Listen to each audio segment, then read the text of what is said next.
Hi, it's Mark Sanborn, and today I'm going to talk a little bit about some of the dumb things I see leaders do. Now, I'm sharing these so that you don't do them and become a dumb leader as well.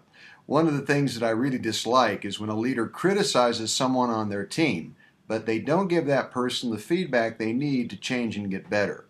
Criticism focuses on the person, but feedback focuses on the performance.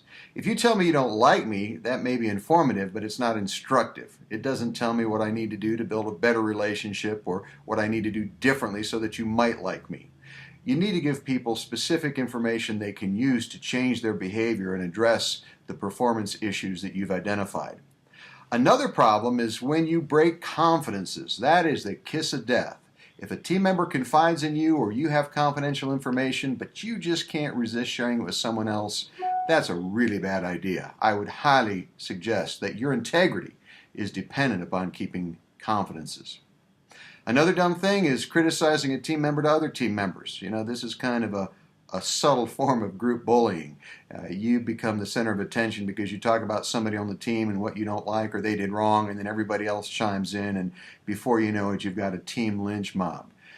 Give people feedback in private unless it is a team issue, and then discuss it as a team. But don't go behind people's backs and talk about them to other team members. And finally, I would suggest that you don't make issues personal.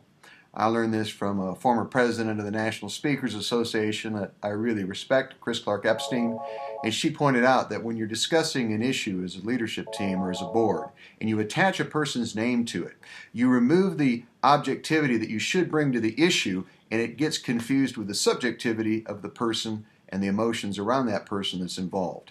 Don't make issues personal. The question isn't who did it, or who broke it, or who isn't doing it right, but the real issue is what needs to be done differently. So those are some of the dumb things that I see leaders do on a fairly regular basis, and I hope you don't do them.